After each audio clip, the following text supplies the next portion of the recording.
हाँ जी दोस्तों, very good morning. कैसे हैं आप सब? आई होप आप सब एकदम बढ़िया होंगे। तो आज हम कॉन्ट्रैक्ट एक्ट का लेक्चर नंबर 3 रिवीजन स्टार्ट करेंगे।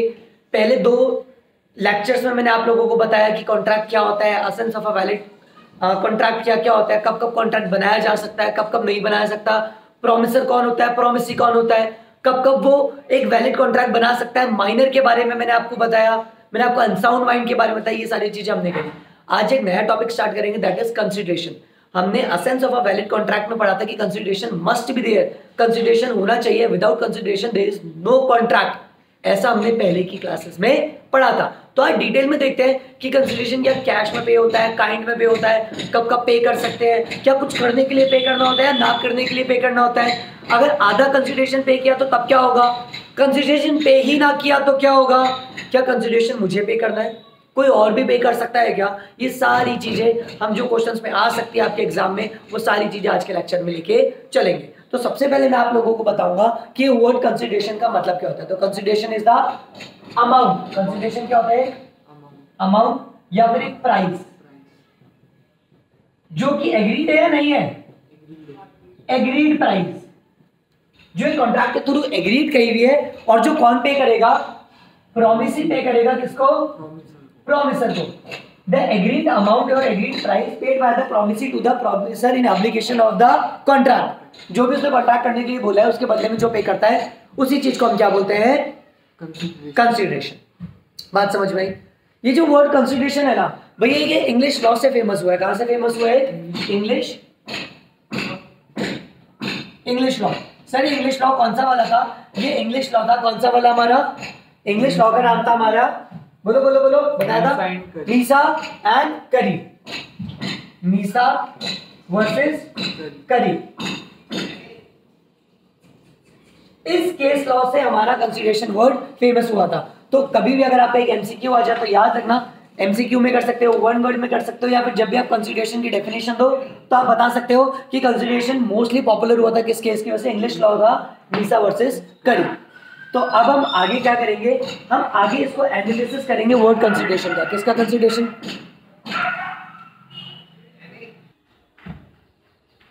ठीक है, तो हम पढ़ेंगे अब एनालिसिस ऑफ वर्ड कंसिडरेशन की। कंसिडरेशन वर्ड के बारे में हम डिटेल में बात करते हैं। तो सबसे पहला आता है consideration is a act. Consideration क्या होता है? Act of doing something. Act of doing something. Consideration क्या होता है? कंसिडरेशन एक एक्ट होता है ऑफ डूइंग समथिंग, कि कंसिडरेशन हम पे करते हैं कुछ करने के लिए। फॉर एग्जांपल, अभी मैं आप लोगों को पढ़ा रहा हूं, बदले में आप मुझे क्या दे रहे हो?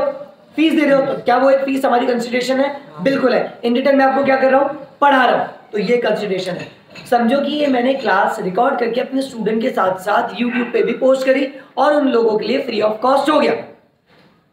तो मुझे बताओ, अगर मैंने कोई टॉपिक मिस करा है, क्या मेरे स्टूडेंट मुझे बोल सकते हैं कि हमें वो टॉपिक भी चाहिए? यस। लेकिन क्या जो यूट्यूब पे जिन बच्चों को फ्री ऑफ कॉस्ट मिला है, क्या वो भी बोल सकते हैं? नहीं बोल सकते। रीजन बीइंग, जिन बच्चों ने मुझे फीस दिया वहां मेरा हुआ है कॉन्ट्रैक्ट, और जिन्हें फीस नहीं दी मेरा उनके साथ कोई कॉन्ट्रैक्ट नहीं है। तो मेरे बच्चों, बात समझने की कोशिश करना इस चीज को, कि कंसिडरेशन जब पे करते हैं तो एक कॉन्ट्रैक्ट का भी जन्म होता है उसकी वजह से। तो कंसिडरेशन क्या होता है? Act of doing something. ये बात समझो इस चीज को। बात समझ में आई? हाँ जी सर, बात समझ में आ चुकी है। सेकंड, कंसिडरेशन कुछ करने के लिए भी हो सकता है और कंसिडरेशन कुछ ना करने के लिए भी हो सकता है। इसका मतलब consideration is abstinence from doing something. कुछ ना कर, रोक रहे हो किसी को, उसके लिए भी कंसिडरेशन हो सकता है। सर कैसे? फॉर एग्जांपल, मैंने कॉन्ट्रैक्ट किया मृदुल के साथ में कि मृदुल बेटा तू कोर्ट में मत जाना और मुझसे पैसा ले ले।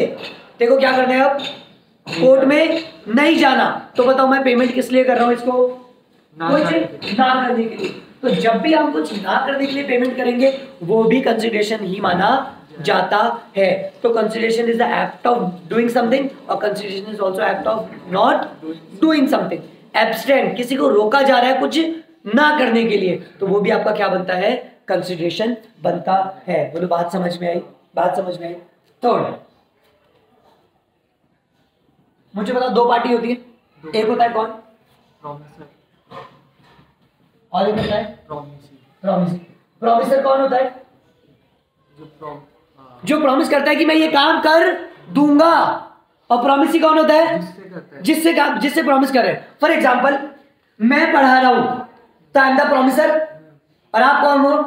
प्रॉमिसी। मैंने बोला मैं 5,000 में पढ़ा दूंगा, तो बताओ कंसिडरेशन मैं डिसाइड करूंगा या आप डिसाइड करोगे? मैं डिसाइड करूंगा। मैंने बोला कि मैं पढ़ाऊंगा पर बदले में मैं 5,000 पे लूंगा। यही तो होता है जब आप एग्जाम्पल समझो, किसी टीचर के पास आते हैं, किसी दुकान पे जाते हैं, किसी सर्विस, तो बोलते हैं भैया कितना चार्ज करोगे? डिजायर किसकी होती है? प्रॉमिसर। तो ध्यान रखना, consideration must B eight the desire of a promiser. ऐसा नहीं होगा तू पढ़ाएगा, तुझे पढ़ाना होगा और 1,000 रुपए दूंगा मैं, देखता कैसे नहीं पढ़ाता। दादागिरी थोड़ी है भैया। बात समझ में आई? तो कंसिडरेशन किसके हिसाब से डिसाइड किया जाता है?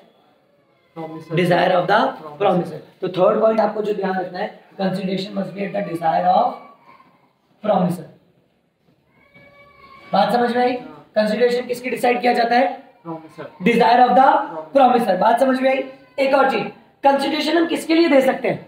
कोई एक्ट पास्ट में हो गया उसके लिए दे सकते हैं, यस दे सकते हैं। कोई एक्ट प्रेजेंट में उसके लिए दे सकते हैं, यस दे सकते हैं। और फ्यूचर के लिए, हाँ फ्यूचर के लिए भी दे सकते हैं, हम उसको फ्यूचर के लिए भी दे सकते हैं। तो कंसिडरेशन मे बी फॉर किसके लिए होगा?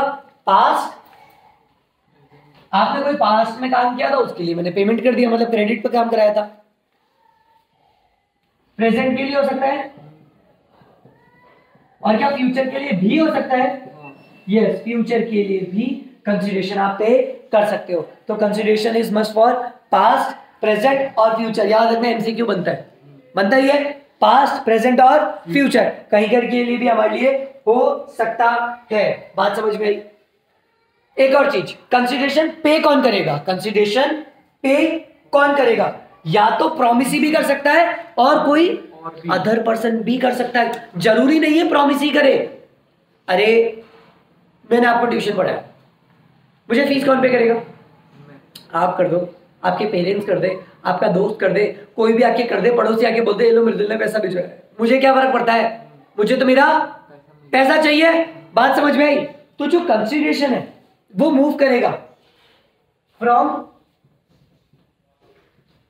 आएगा तो किसी पास प्रॉमिसर टू, मतलब फ्रॉम आ रहा है किससे? प्रॉमिसी से आ रहे हैं, या और एनी अदर पर्सन, कोई और भी दे सकता है। ओहो, ये तो बढ़िया बात है। मतलब देखो मेरी बात सुनो, अपन ने क्या क्या पढ़ा?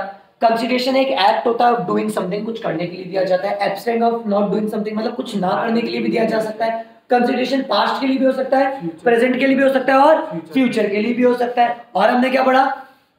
कंसिडरेशन कोई भी दे सकता है, चाहे प्रॉमिसी या any other person. Consideration move from promisee और एनी अदर पर्सन। और कंसिडरेशन कौन डिसाइड करेगा? At the desire of the promisor. Desire of the promisor. यार सिंपल सी बात है, जो काम कर रहा है वही तो डिसाइड करेगा। आज मैं पढ़ा रहा हूं तो फीस क्या तुम डिसाइड करोगे? नहीं सर आप पढ़ा रहे हो, आपको तो 1500 में पढ़ाना चाहिए। मैंने नहीं यार मैं ज्यादा नहीं, बोले नहीं आप इतना ही लो।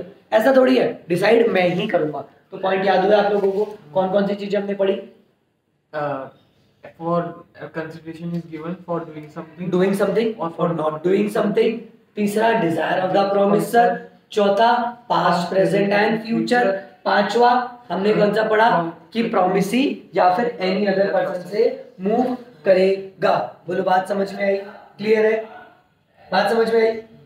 अब कुछ इसने बात करी थी, आपका एक टॉपिक आता है legal rules relating to consideration. Legal rules, ये आपके बड़े क्वेश्चंस में भी आ जाता है और एमसीक्यू में आ ही सकता है। एमसीक्यू में तो कुछ भी आ सकता है, बड़े क्वेश्चंस में भी आ जाता है कि लीगल रूल्स बताओ रिलेटेड टू किसे?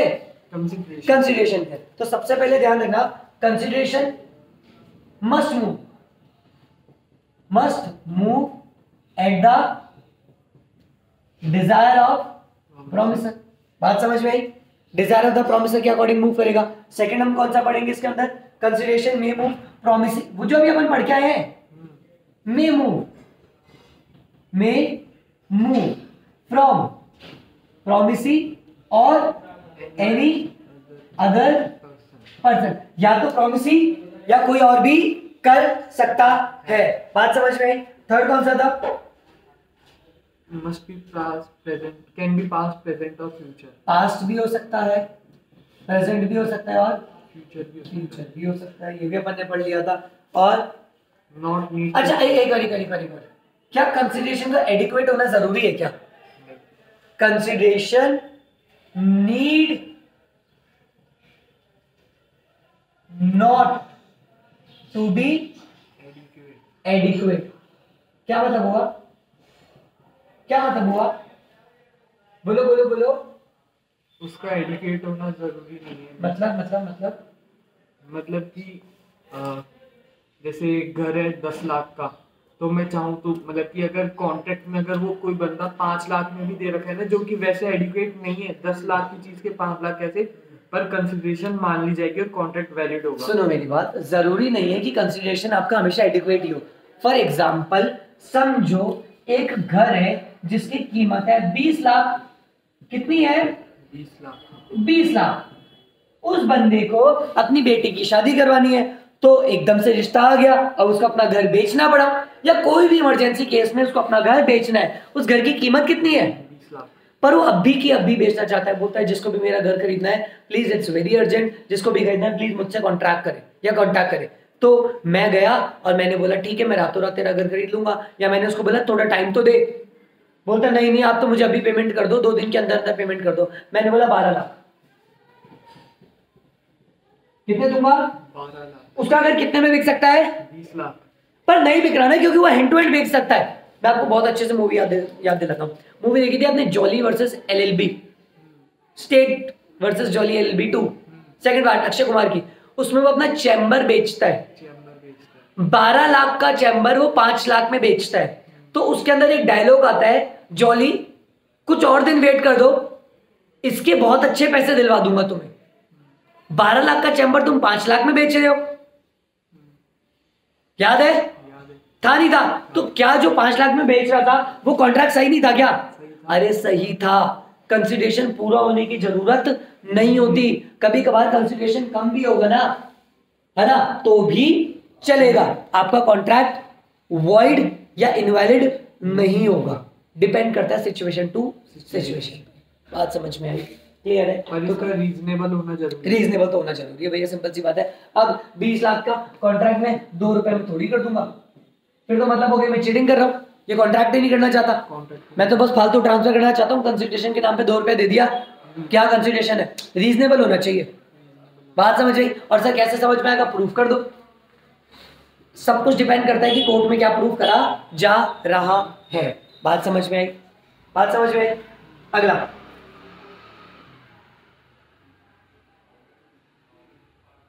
Consideration must be real. Consideration must be real. Consideration आपको कैसे होना चाहिए? रियल होना चाहिए, नॉट इल्यूजनरी। इल्यूजनरी नहीं होना चाहिए। मतलब फॉर एग्जांपल मैंने बोला कि आप लोग मेरे लिए काम करो, मैं आपको बदले में आईफोन दे दूंगा, कैसा ही है? हाँ, आईफोन मैं आपको दे सकता हूँ। आप मेरे लिए काम करो, मैं आपको 8,000 रुपये दूंगा, क्या दे सकता हूँ? हाँ दे सकते हो। आप मेरे लिए काम करो, मैं आपको फाउंडेशन, इंटरमीडिएट और फाइनल की ट्यूशन पढ़ा दूंगा, पर आपको मेरे लिए 3 साल काम करना पड़ेगा, कैसा ही है? हाँ। Something in return. What is consideration? Something in return. कहीं ऐसा थोड़ी बोला है मैंने कि कैश ही दूंगा। कंसिडरेशन में कहीं ये नहीं लिखा, it may be in cash, it may be in kind. बात समझ रहे हो? वो तो आपने सेल्स ऑफ गुड्स एक्ट में पढ़ा था कि कैश होना जरूरी है, either cash either partly cash, नहीं तो बार्टर सिस्टम हो जाएगा। वो हमने कहां पढ़ा था? Sales of goods act. लेकिन यहां ऐसा कुछ नहीं है, आप गुड्स के बदले में गुड्स दो, वो कॉन्ट्रैक्ट काम करेगा, आपका कंसिडरेशन होगा। बात समझ में आई? मैं आपको ट्यूशन पढ़ा देता हूं, मुझे डांस सिखा दो, कंसिडरेशन तो है ना? बिल्कुल है, कोई दिक्कत की बात नहीं है, लेकिन इल्यूजनरी नहीं होना चाहिए। फॉर एग्जाम्पल मैंने आप लोगों को बोला कि आप लोग मेरे लिए काम करो, मैं आपको अलादीन का चिराग दे दूंगा, वो घिसता है जिसका निकलता है हुकुम मेरे आका, वो चीज मिल जाएगी। बताओ सही है? आप मेरे लिए काम करो, आपने मूवी देखी थी ब्लू, अक्षय कुमार की, उसमें वो लेडी इन ब्लू का खजाना ढूंढ के लाते हैं, मैं भी आपको ला कर दूंगा, पॉसिबल? इम्पॉसिबल यार, ये ऐसे फर्जी बातें मत करो। बात समझ में आई? हैरी पॉटर वाली छड़ी दे दूंगा मैं आपको, शकला को बूम बूम वाली पेंसिल दे दूंगा, सोन परी आपके लिए ले आऊंगा, पॉसिबल क्या? पिकाचू गिफ्ट कर दूंगा, देखो असली वाला, करंट मारेगा जोर से, पॉसिबल नहीं है। ये कंसिडरेशन इल्यूजनरी है, सिर्फ सुनने में अच्छे लगते हैं, इल्यूजनरी समझते हो, जो एक्चुअल में नहीं होते। तो हमारा कंसिडरेशन कैसा होना चाहिए, रियल होना चाहिए, इल्यूजनरी नहीं होगा। अगर आपका कंसिडरेशन इल्यूजनरी है तो उस कॉन्ट्रैक्ट को नहीं माना जाएगा, क्योंकि कंसिडरेशन नहीं है, और विदाउट प्रॉपर कंसिडरेशन हम कॉन्ट्रैक्ट ही नहीं मानते। तो मतलब सिंपल वर्ड्स में आपका जो कंसिडरेशन है वो रियल होना चाहिए, इल्यूजनरी नहीं होना चाहिए। बोलो बात समझ में आई? मैंने आप लोगों को कितनी बातें पढ़ाई? सबसे पहले मैंने आप लोगों को बताया ये डिजायर ऑफ द प्रॉमिसर होना चाहिए। सेकंड मैंने आप लोगों को बताया कौन सा, move from promisee to other person, दो बताए। तीसरा मैंने आपको बताया पास्ट प्रेजेंट एंड फ्यूचर होना चाहिए। Consideration may not be adequate नहीं होगा तो भी चलेगा, चार बताए। पांचवा मैंने बताया कौन सा, कंसिडरेशन रियल होना चाहिए, इल्यूजनरी नहीं होना चाहिए। और छठा, आपका जो कंसिडरेशन है ना मस्ट नॉट बी अनलॉफुल। आपका कंसिडरेशन अनलॉफुल के लिए नहीं होना चाहिए, या फिर अपोज टू पब्लिक पॉलिसी, और अपोज टू पब्लिक पॉलिसी। बात समझ में आई? Oppose to public policy, consideration must not be unlawful, unlawful नहीं होना चाहिए। और second, oppose to public policy नहीं होना चाहिए। सर हमें बात थोड़ी कम समझ में आई, क्या मतलब होता है मेरे बच्चों? कोई भी ऐसा पैसा नहीं देना जो आपको अनलॉफुल हो। फॉर एग्जाम्पल, मैंने क्या किया, इंडियन टीम में किसी क्रिकेटर को पैसा दे दिया कि कोच को मार दो।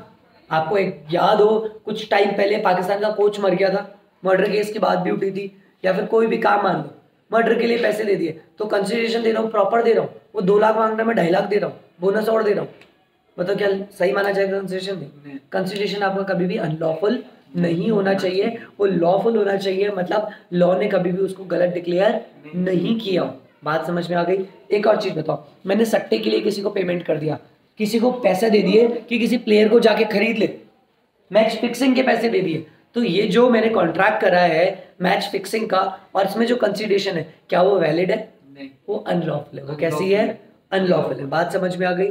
या फिर मैंने किसी को पेमेंट कर दिया, किसी डॉक्टर को, कि आप एक काम करो, इसकी रिपोर्ट्स बदल दो, इसकी सुन, ऐसे मूवीज में देखा जाता है कि रिपोर्टें बदल दी, ब्लड सैंपल बदल दिए, यूरिन टेस्ट किया जाता है, बदल दिया जाता है, रिपोर्ट्स बदल दी जाती है, बदल दो। मैंने इसका पेमेंट कर दिया, तो क्या ये लॉफुल था? नहीं सर, ये कैसा था? अनलॉफुल। तो कोई भी काम आपको ऐसा नहीं करना कंसिडरेशन के लिए जो अनलॉफुल है, तो आपका कॉन्ट्रैक्ट सही नहीं माना जाएगा। या अपोज टू पब्लिक पॉलिसी, मतलब पब्लिक इन लार्ज के लिए वो गलत हो। बात समझ में आ गई? किसी कंपनी का शेयर है 10 रुपए का, मैंने किसी को पेमेंट देके बोल दिया कि आप तो शेयर दिखा दो 15 का, तो ये इलीगल नहीं है, ये अपोज टू पब्लिक पॉलिसी है। अगर मैं ऐसा कुछ दिखाता हूं ना, तो भैया इससे क्या होगा, पब्लिक एट लार्ज को नुकसान होगा बहुत ज्यादा। बात समझ में आ गई? वो सारे काम भी नहीं होने चाहिए। तो ये सारे हमारे किसके थे?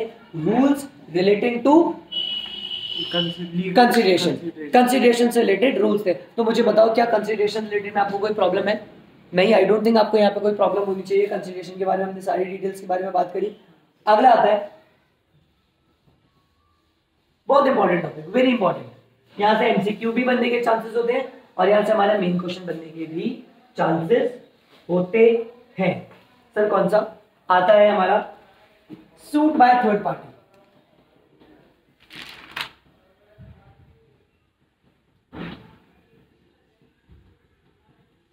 Suit by third party to a contract. क्या मतलब हुआ? मेरी बात सुनो, एक होता है प्रॉमिसर, एक तो कौन होता है आपका? प्रॉमिसर, और एक होता है प्रॉमिसी। एक तो होता है प्रॉमिसर, दूसरा कौन होता है? प्रॉमिसी। प्रॉमिसर कौन होता है? जो प्रॉमिस करता है, जो सर्विस देता है या काम करता है, और प्रॉमिसी जो कंसिडरेशन दे रहे। प्रॉमिसी कौन होता है? जो कंसिडरेशन दे रहा है। तो मुझे बताओ, अगर इसने काम कर दिया और इसने पेमेंट नहीं दिया, अपन ने काम कर दिया, बाया ने पेमेंट ही नहीं करा, तो क्या मैं केस कर सकता हूं? Yes yes yes yes yes yes yes yes. मैंने काम नहीं किया और इसने एडवांस दे दिया, तो क्या ये भी केस कर सकता है? Yes yes yes yes yes. ये अंकल है, ये पड़ोस में रहता है। हम बड़े बड़े काम कर रहे हैं, कोई दिक्कत नहीं है, इन्हें केस कर दिया, कर सकते हैं क्या? हमने बोला अंकल आपको बोला ऐसी मेरी इच्छा हुई केस करने की, फ्री बैठा तो केस कर दो। ये कुछ बोलता ही नहीं, तुम गलत कर रहे हो। मतलब भाई कॉन्ट्रैक्ट इससे है, पैसे ये दे रहा है, ये खुश, तू कौन होता है? तो हमारा कॉन्ट्रैक्ट यही, सूट बाय थर्ड पार्टी। क्या थर्ड पार्टी कॉन्ट्रैक्ट में स्यू कर सकती है? जनरल रूल तो क्या बोलता है? The third party can not sue, third party can not sue to a person of contract. Contract में जो भी पर्सन है उसमें थर्ड पार्टी, मतलब जिसका कोई काम ही नहीं है, सिंपल सी बात है, वो कॉन्ट्रैक्ट पे केस नहीं कर सकता। और इसका एक बहुत ही अच्छा रूल दिया गया था जिसमें था the concept of stranger to a contract is valid but stranger to a consideration is valid but stranger to a contract is not valid, invalid। Sir समझ नहीं, लाइन ध्यान से सुनो, इससे तो पता नहीं पूरा का पूरा क्वेश्चन बन जाता है। stranger to a consideration is valid, stranger to a consideration is, मतलब मैं कॉन्ट्रैक्ट कर रहा हूं मृदुल के साथ, पेमेंट मृदुल दे रहा है, मैं पेमेंट ले रहा हूं, हाँ ठीक है, हम दोनों के बीच में कॉन्ट्रैक्ट है। कंसिडरेशन कोई और दे रहा है, क्या सही है? हाँ, मैंने इसको कॉल किया, मैंने बोला यार भाई वो तेरी फीस का पेमेंट नहीं हुआ, फीस कर दे। बोले हाँ भैया। फिर उसने मुझे कॉल करके बोला कि भैया देखो आपको है ना श्री राम के नाम से एक पेटीएम आया होगा। मैं आ गया, ठीक है, तो मुझे बताओ कॉन्ट्रैक्ट किस किस के बीच में था? मेरे और मृदुल के बीच में। पेमेंट कौन कर रहा है? श्री राम। बात समझ रहे हो? कोई दिक्कत है क्या? मोस्टली आप लोग भी तो ऐसा ही करते हो, पेटीएम किसी और से करवा देते हो, नहीं करवा देते हो? होता ही नहीं होता? अरे होता ही है। तो क्या कॉन्ट्रैक्ट गलत हो जाता है क्या? ना, यही बोला कि स्ट्रेंजर टू अ कंसिडरेशन तो चल जाएगा, stranger to a consideration, consideration में तो कोई स्ट्रेंजर हो कोई दिक्कत की बात नहीं है, लेकिन stranger to a contract is, stranger to a contract, ये काम नहीं करेगा। बात समझ में आई? बात समझ में आई? ये काम नहीं। Stranger to a consideration is valid but stranger to a contract is void. आपको कभी कभार क्वेश्चन आ जाता है 6 नंबर का भी आ जाता है, explain the statement stranger to a contract consideration is valid but stranger to a contract is invalid. Explain, आपको अपनी बात बतानी है तो आपको एक्सप्लेन करना पड़ेगा। या फिर ये बताता है स्ट्रेंजर टू अ कंसिडरेशन एक अलग टॉपिक होता है और स्ट्रेंजर टू अ कॉन्ट्रैक्ट एक अलग ही सीन होता है। एक्सप्लेन, तो सबसे पहले तो आपको ये बात समझ में आनी चाहिए कि कंसिडरेशन वही पार्टी पे कर सकती है जो कॉन्ट्रैक्ट का पार्ट है। कोई अदर भी करेगी तो कंसिडरेशन में तो चल जाएगा, लेकिन ये थर्ड पार्टी स्यू कर सकती है ना बाबा ना। जनरल रूल तो बोलता है जो पार्टी कॉन्ट्रैक्ट में है वही स्यू कर सकती है, कोई और स्यू नहीं कर सकता। मेरे और आपके बीच में कॉन्ट्रैक्ट है तो मैं स्यू आपको कर सकता हूं, आप मुझे कर सकते हो, कोई दिक्कत नहीं है। ये सामने वाला चाचा जी का बेटा थोड़ी कर देगा ना, नहीं कर सकता। बात समझ में आई? बात समझ में आई? क्लियर है? ये बोलता है आपका जनरल रूल। लेकिन इसके अंदर भी क्या आ जाते हैं, स्ट्रेंजर टू अ कॉन्ट्रैक्ट में केस, इसके भी क्या आते हैं, एक्सेप्शंस। क्या आ जाते हैं? कुछ एक्सेप्शंस, मतलब वो बंदा इस कॉन्ट्रैक्ट का पार्ट नहीं है बट वो केस कर सकता है। मतलब अरे कॉन्ट्रैक्ट में नहीं है पर वो केस कर सकता है। अच्छा, मतलब जनरल रूल था stranger to a contract can not sue but some exception. बात समझ में आई? कुछ एक्सेप्शंस होते हैं। बात समझ में आई?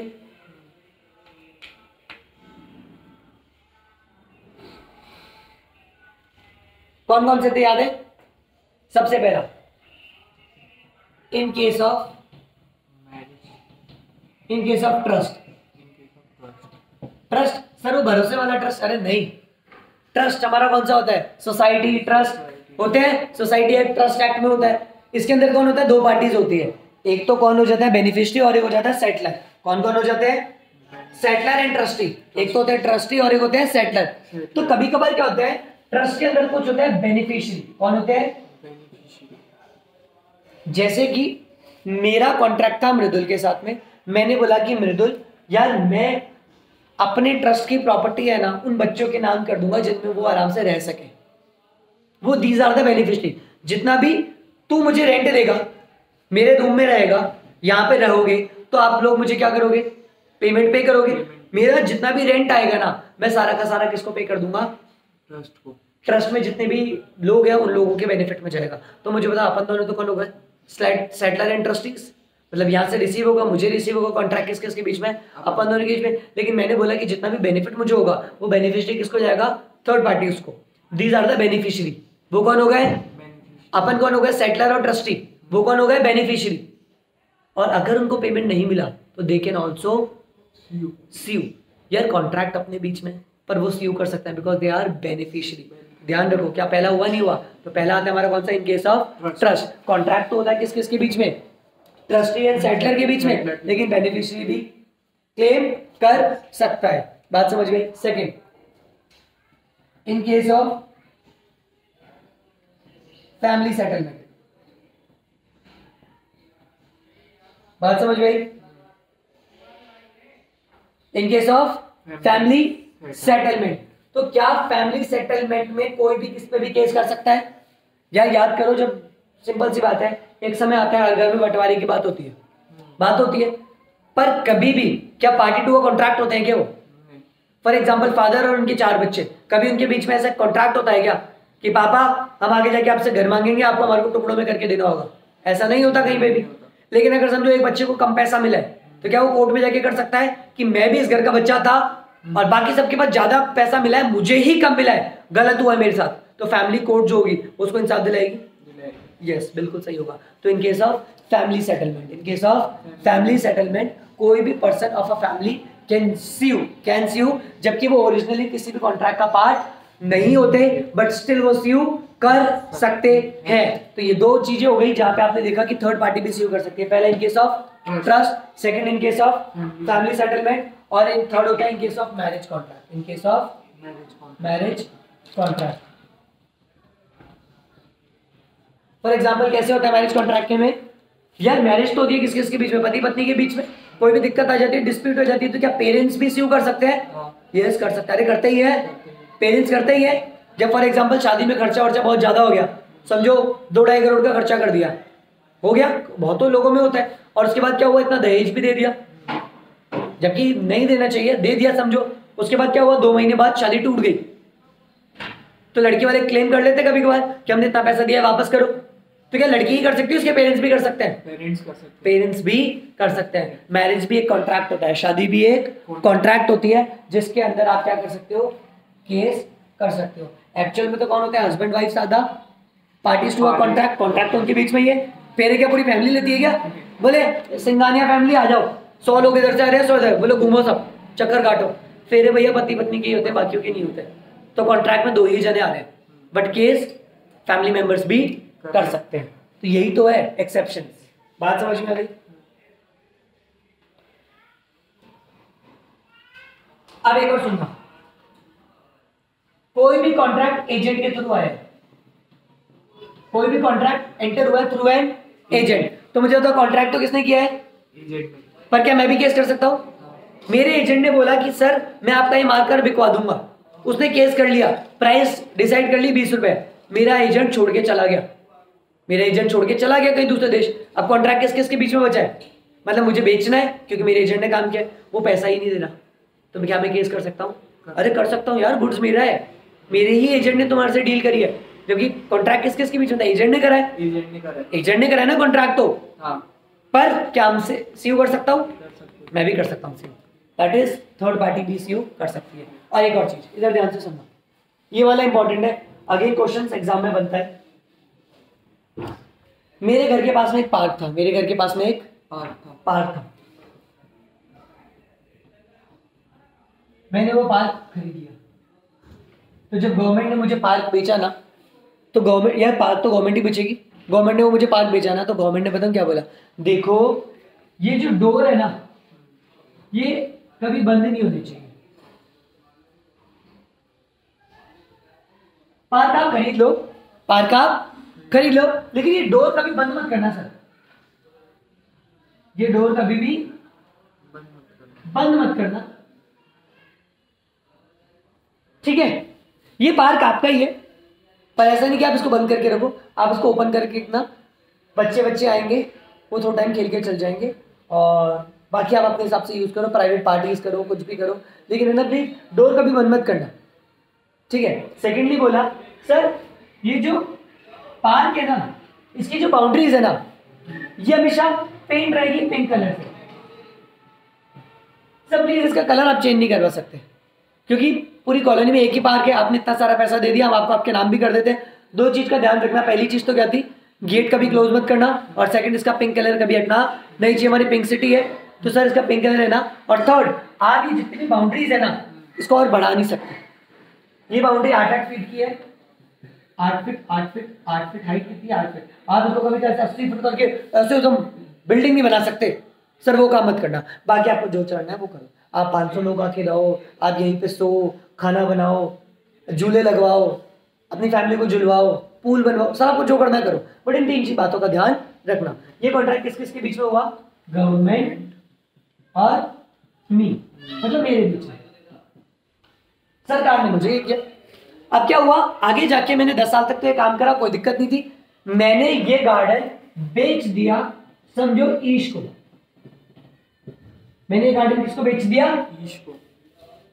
बताओ कंडीशन तो किस किस के बीच में थी, गवर्नमेंट और आपके। मैंने किसको बेच दिया, ईश को। हमारे बीच में तो कोई कंडीशन ही नहीं। ईश ने क्या किया, 8 फीट की जगह 80 फीट कर ली, कलर पिंक की जगह कौन सा करा दिया, ब्लू करवा दिया, गेट भी बंद करा दिए, आम रास्ता नहीं है सर लिखवा दिया। तो क्या सरकार इस पे केस कर सकती है, ईश पे? सरकार बोलेगी तुम्हें मना किया था ना ये सब काम नहीं करना, फिर क्यों किया? ईश बोलेगा बे ओए कॉन्ट्रैक्ट तो तेरा और इसका था, मेरा नहीं था। सरकार बोलेगी सुन, इस केस में मैं भले ही थर्ड पार्टी हूं, लेकिन आई हैव द राइट, जो रूल्स और रेगुलेशंस, जो रेस्ट्रिक्शन इसके ऊपर थी ना, वही रेस्ट्रिक्शन तेरे ऊपर भी लगेगी। बात समझ में आई? तो इस केस में ध्यान रखना, in the case of convenient running with the land, in case of convenient running with the land, कोई भी पीस ऑफ लैंड या कोई भी जगह पे जहां पे ऑलरेडी कोई रूल्स एंड रेस्ट्रिक्शंस लग रहे हैं, अब उसने आगे बेच दी तो भैया पुराना पर्सन उसको भी केस कर सकता है। तो दीज आर द एक्सेप्शंस जहां पे third party to a contract can sue. Very very important part, very very important questions, बहुत ही ज्यादा इंपॉर्टेंट पार्ट बन जाता है। तो इसके अंदर हमने कौन सा पढ़ा, ट्रस्ट के केस में, मैरिज के केस में, फैमिली सेटलमेंट के केस में, और कहाँ पढ़ा था, एजेंट के केस में, और एक हमने पढ़ा इन case of convenient running with the land, ये भी हमने पढ़े। तो दीज आर द कौन से हो गए थे, ये case exceptions of where third party can sue. बात समझ में आई? यहाँ पर ये कॉन्ट्रैक्ट आएगा जहाँ पे थर्ड पार्टी भी सी यू कर सकती है। बोलो बात समझ में आई? हाँ सर बात समझ में आ चुकी है, भेजे में घुस चुकी है। अब last again very important topic, ये भी बहुत इंपॉर्टेंट टॉपिक है सर। कौन सा? अभी तो हमने पढ़ा था no consideration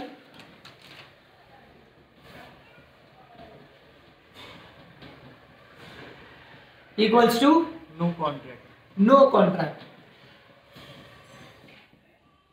but there are some exceptions, कुछ एक्सेप्शंस होते हैं जहां पर नो कंसीडरेशन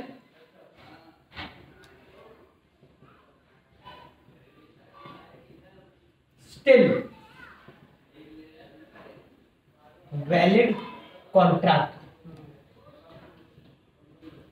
कंसीडरेशन नहीं होता फिर भी कॉन्ट्रैक्ट होता है। No consideration still valid contract, वो कॉन्ट्रैक्ट वैलिड ही माना जाएगा। सर ये कब कब होता है प्लीज हमें बता दो। अरे मेरे बच्चों, सबसे पहला कोई कॉन्ट्रैक्ट हो रहा है, नेचर ऑफ कौन सा, love and affection, love and affection.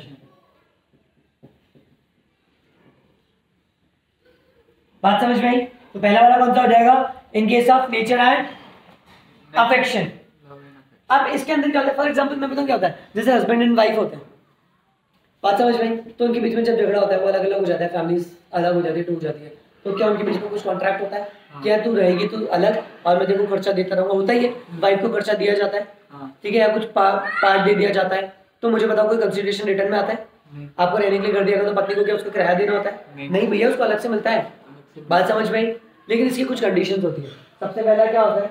It must be made of natural love and affection between the parties. Way love and affections के लिए ही होना चाहिए। फॉर एग्जांपल, मैंने अपनी वाइफ को एक घर दे दिया, मैंने अपनी वाइफ को रहने के लिए क्या दे दिया? एक घर दे दिया। मैं रहता हूँ समझो जर्मनी में और वाइफ रहती है इंडिया में, मैंने उसको रहने के लिए क्या दे दिया? एक घर दे दिया। तो बताओ क्यों दिया? Because of natural love and affection. कोई पैसा थोड़ी चार्ज जोड़ूंगा उस चीज का। तो पहला कॉन्ट्रैक्ट हमारे बीच में कैसा हो रहा है? Natural love and affection. Contract valid माना जाएगा, ध्यान रखना। सेकंड क्या होना चाहिए भैया? हाँ, चाहे रिलेशन ऐसा ना हो, समझो आपकी गर्लफ्रेंड है, हाँ, तो उस केस में भी होगा ना? देखो होगा तो सही, नेचुरल लव एंड अफेक्शन बस प्रूफ करना पड़ेगा आपको कि विदा, हाँ बिल्कुल। तो देखो इसके सारे के सारे ये पार्टीज हो जानी चाहिए। सबसे पहली बात बोलते हैं natural love and affection, parties must in a near relation to each other. Near relation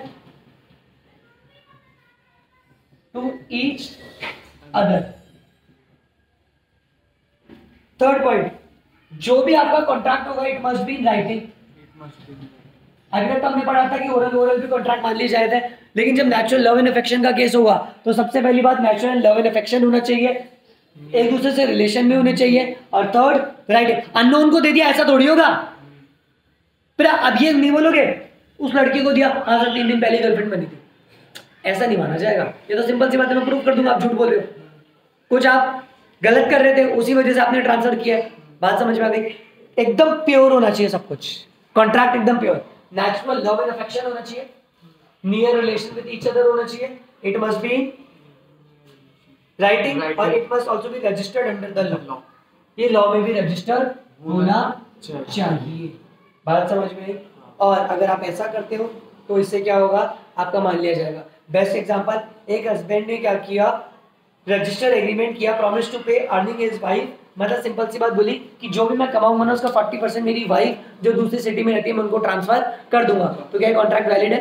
हाँ कॉन्ट्रैक्ट वैलिड है। नेचुरल लव एंड अफेक्शन है, राइटिंग में भी होगा, लॉ के हिसाब से भी है, और नियर बाय रिलेशन में भी रहते हैं। बात समझ में आई? तो कोई कंसिडरेशन की जरूरत नहीं थी इस कॉन्ट्रैक्ट के अंदर, फिर भी इस कॉन्ट्रैक्ट को वैलिड माना जाएगा। तो वैसे तो बोला जाता है, आपका क्वेश्चन कैसे बनेगा? No consideration no contract, but there are some exceptions, explain.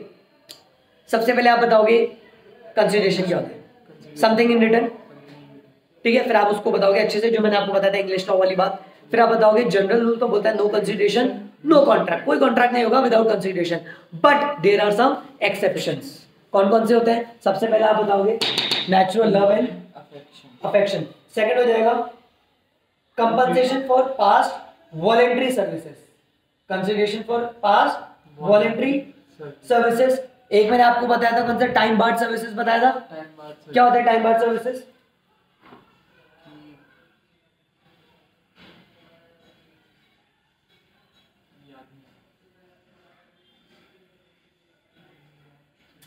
ध्यान से सुनो, इधर देखो इधर देखो। टाइम बार्ड सर्विस अपन ने बताया था कोई भी ऐसी सर्विसेज जो पास्ट में हम दे चुके हैं, पास्ट में दे चुके हैं और उसके बदले में हमने कंसिडरेशन कम कर दिया, तो जो अमाउंट हट गया उसके लिए तो कोई कंसिडरेशन नहीं है ना। फॉर एग्जांपल बताऊं क्या हुआ? मैंने आपसे कॉन्ट्रैक्ट किया कि मैं आपके लिए शादी में पंडाल भी लगा दूंगा, डेकोरेशन भी कर दूंगा, केटरिंग भी कर दूंगा और ये काम भी कर दूंगा। इसका अमाउंट लिया जाएगा 4000, 5000, 6000 और 2000। इस सर्विस को दिए हुए मुझे काफी टाइम हो गया, मुझे पेमेंट करना था। मैंने सामने वाले को बोला कि देखते हैं टोटल कितना हो रहा है, 9 और 6 15, 2 17। मैं तो तेरे को 15,000 ही दूंगा, मैं तो तेरे को 15,000 ही दूंगा टोटल। इसका मैं पेमेंट नहीं कर रहा है, जो भी है तू देख ले अपने हिसाब से, मैं नहीं कर रहा इस चीज का। तो मुझे बताओ क्या इस चीज के लिए हमने कोई कंसिडरेशन पे करा? लेकिन क्या इसको भी कॉन्ट्रैक्ट का पार्ट माना गया है? क्योंकि वो बंदा तो इसमें एडजस्ट कर लेगा। लेकिन टाइम बार्ड सर्विसेज में हम ये मान लेते हैं कि वो सामने वाले उसमें एडजस्ट कर लिया होगा, जो पेमेंट रिड्यूस हुआ है ना, ऐसा नहीं कि कंसिडरेशन नहीं है, बट बोला ये जाता है no consideration still a contract. इसके लिए भी कॉन्ट्रैक्ट हुआ था। बात समझ में आई? क्लियर है? ठीक है। एक हो जाता है हमारा एजेंसी का। कौन सा हो जाता है contract?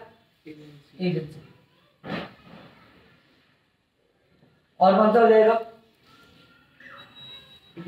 Completed gifts, charity, bailment. बिल्कुल। गिफ्ट्स के केस में कोई कॉन्ट्रैक्ट की रिक्वायरमेंट, मतलब नो कंसिडरेशन। गिफ्ट के केस में होता ही नहीं होता। अरे मेरे फादर ने मेरे बर्थडे पे मुझे म्यूचुअल फंड्स गिफ्ट किए, तो मेरे पापा ने मुझे क्या दिया? Mutual fund. तो क्या मुझसे कुछ रिटर्न में लिया? पर क्या मेरे पास हो गया? पापा कल को आके बोलते ला म्यूचुअल फंड देते, मिला यार पापा कैसी बातें कर रहे हो, मेरे नाम पे आप नहीं कराए थे। या फिर समझो कि मैंने एक कार आपको गिफ्ट कर दी। सिंपल सी बात सोचो ना यार, क्रिकेटर को मैन ऑफ द मैच मिलता है, पैसों में मिलता है क्या? मैन ऑफ द मैच में कार मिलती है नहीं मिलती? अरे बहुत सारे कार मिलती है, धोनी को कारें खूब मिली है, बाइकें मिलती है मैन ऑफ द मैच में, तो क्या उनसे पैसे लिए जाते हैं क्या? यही बोला जाता है कि मारुति वालों ने धोनी को गिफ्ट करी। कल को धोनी गाड़ी चला रहा था, आगे बोले लाओ लाओ हमारी, पैसा नहीं था, कंट्रैक्ट नहीं है, ऐसा नहीं भैया, उसी के हो गए। विदाउट कंसिडरेशन भी गिफ्ट वाले कॉन्ट्रैक्ट को वैलिड ही माना जाता है। ये माना जाता है गिफ्ट के केस में भी कंसिडरेशन नहीं है, स्टिल ये कॉन्ट्रैक्ट वैलिड। बात समझ में आई? क्लियर है? और कौन सा करा था अपन ने? बेलमेंट। बेलमेंट के केस में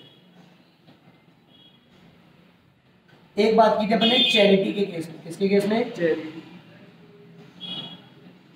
मैंने किसी को भी चैरिटी कर दी तो ये थोड़ी है उसके बदले में मैं उससे पैसा लूंगा। अरे पैसा थोड़ी लेंगे।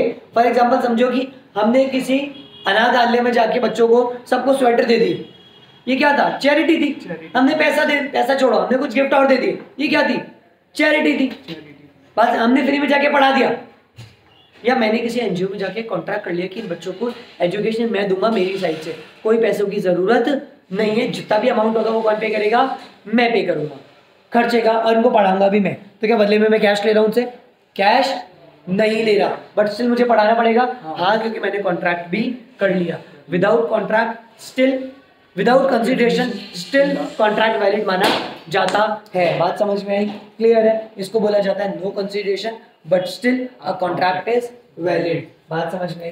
क्लियर है? अब इसके बाद आप एमसीक्यूज कर सकते हो इस चैप्टर के, आप क्वेश्चंस कर सकते हो। आई नो मैंने बहुत थोड़ा सा जल्दी किया था because of revision purpose. Still आप लोगों को डाउट है, आप लोग पूछिए, कोई भी डाउट और आता है हमसे कंसल्ट करिए। पूरा टॉपिक हमने कवर करें, छोड़ा कुछ भी नहीं है, बस ये कि एग्जाम्पल छोटे करके थोड़ा जल्दी चले। बात समझ में आई? आप इसको बार बार देखिए वीडियो को, आपको सारी बातें समझ में आएगी। बुक से एक रीड आउट मार लीजिए, क्वेश्चंस करिए, एमसीक्यू करिए, पास्ट ईयर के पेपर करिए, आपको कोई डाउट नहीं आएगा। Thank you very much.